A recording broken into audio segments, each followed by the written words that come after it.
Дали социјално загрозените категории во Македонија се злоупотребуваат во политички, односно изборен контекст? Кои се вашите сознанија и анализи? Пред да одговорам потврдно на вашето прашање, сакам само малце да го доловам контекстот во кој што ние денес живееме во Македонија. И фактот дека и покрај тоа што бројни членови во Уставот Македонија дефинират како социјална држава, реалноста на теренот упатува на тоа дека државата, особено во изминатите 6-7, па дури и 8 години, не ги презема мерките кои што се уставно нотирани. И така голем број на различни целни групи во државата се користат, односно се злоупотребува нивната лоша социјална положба за промоција на одредени ставови, позиции и искористување во политички, заради контекстот и изборни цели. Така да јас ке спорам дека државата всушност се грижи, има обврска да понуди социјална заштита, соодветна социјална заштита и социјална сигурност на граѓаните согласно начелото на социјална правда, или дека секој вработен има право на соодветна заработувачка, како што тоа е предвидено во член 32 од Уставот. Имаме редица на категории во државата кои што чија што прекаријатна состојба се злоупотребува, и тука пред се би зборувала нормално за невработените, но и за работниците, за пензионерите и особено младите. Сите овие се категории на граѓани, заедно со нормално ние кои што се приматели на социјална помош, кои што се на самите маргини на општеството, кои што во изминатите неколку години сериозно се злоупотребуваат, со редица мерки кои што пропагандно се пласираат како грижа на властите и институциите за унапредување на нивните состојби, но всушност нивната тешка состојба се злоупотребува во политички и предизборни цели.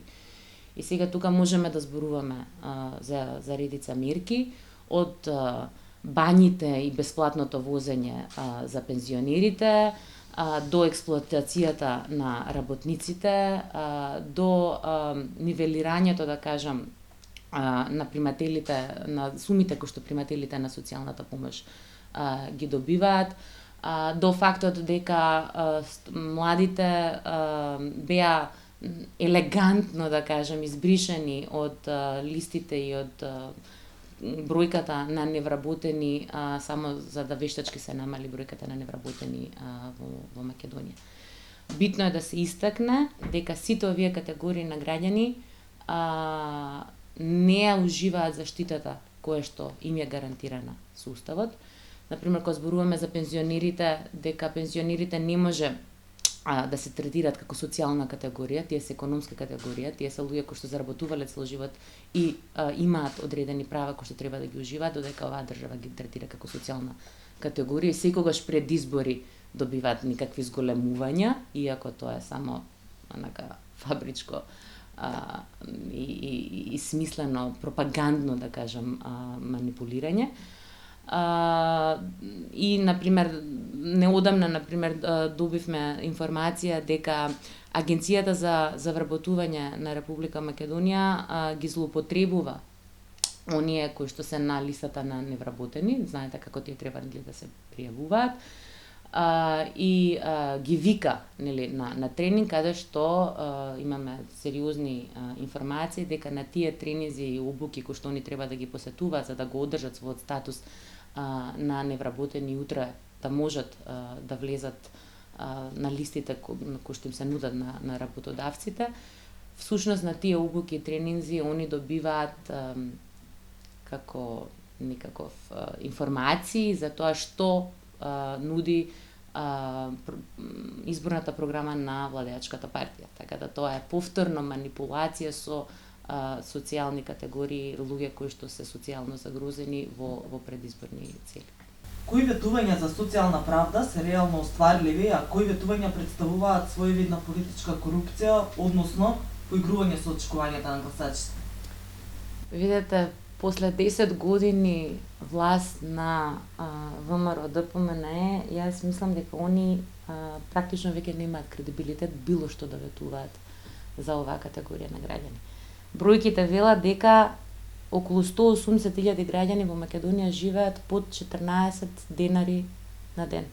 90.000 граѓани живеат со 22 денари на ден. 1,2 милиони граѓани на Македонија едва врзуваат крај со крај.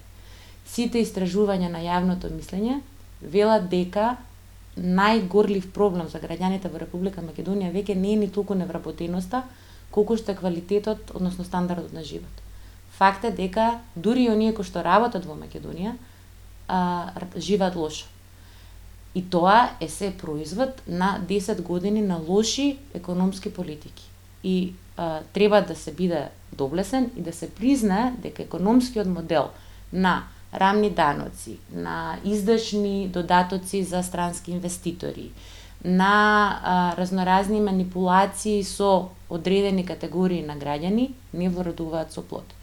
Така да сериозно мислам дека сето она што ние ќе го чуеме од владеачките партии во наредниот период на избори, во предизборие, треба да се земе со сериозна доза на резерва, заради тоа што кредибилитетот е изгубен. На Македонија и треба нова енергија, и таа енергија е потикната од реалната ситуација на теренот од една страна, но од друга страна и од фактот дека во изминатите неколку години сериозни организации многу гласно и многу мокно говореа за она што се случува на теренот и она што државните институции не сакаат да го видат. Мене многу ме радува дека се гледа дека тие гласови, тие анализи и тие препораки кои што одредени организации од граѓанскиот сектор ги даваат во изминатите периоди, на некој начин најдоа свое место прво во јавната сфера, а второ и од друга страна има политички партии кои што ќе учествуваат во изборниот процес, кои што ги интегрираат и ги прифатија во своите предизборни програми. Така да во Македонија веќе дискурсот е на некој начин променет, кој што е нормално е поттикнат од катастрофалната ситуација во која што живее македонскиот граѓанин. И така веќе слушаме дека почнуваат политичките партии да зборуваат за теми како што се квалитет на живот, пристојна работа, платен труд, квалитет на работно место и на пазарот на трудот. Други работи како што се образованието исто така сериозно, мислам тоа повторно се врзува со социјалната правда и со начинот на кој што трудот треба да се пласира. Така да веќе низ политичкиот дискурс на политичките партии спровејуваат овие теми и јас сметам дека оптимизум за она што ни следи и мислам дека има една зајакната свест која што ќе произведе, ќе ги поттикне политичките партии малце поодговорно да им пристапуваат на граѓаните, а заради будењето на граѓанската свест очекувам и граѓаните малце да бидат посилни во барањето на своите права. Кои се социјалните и политички последици од злоупотребата на прашањата од областа на социјалната правда? Па јас би рекла дека ние го проживеавме тој момент. Кога правото на живот стана повеќе прашање на преживување, а не на имање квалитетен живот, значи дека оние кои што ја имале моќта успеале да наметнат и да го притиснат, да кажам, граѓанството во вкалапување во рамките на нивните очекувања или политики, помена лоши политики. Така да ние добивме заради високиот степен на сиромаштија во државата, ние добивме замолчено граѓанство. И тоа е таа манипулација која што е страшно тешка. Ако екзистенцијата е врзана со носителите на политичката моќ и на одлуките во политичката сфера, ако државата е најголем работодавец, Ако све зависи од буџетските дотации, било на централно или на локално ниво, добиваме замолчено граѓанство кое што е нормално заради екзистенцијални причини, уплашено на било кој начин да се спротистави на тие што ги носат одлуките, заради тоа што екзистенцијата им е доведена во прашање. Очигледно работите се дојдени веќе до коска, тоа се склоп на неколку склоп на околности и ситуации во нашата држава, која што мислам дека веќе дури на тие граѓани кои што долго време биле замолчени, веќе не им даваат никаков порив да се спротистават и да се борат против таквата ситуација. Што можат и што треба да направат институциите, политичките партии, синдикатите и граѓанското општество за да ја спречат злоупотребата на социјално загрозените категории и воопшто темите од областа на социјалната правда во политички и изборен контекст?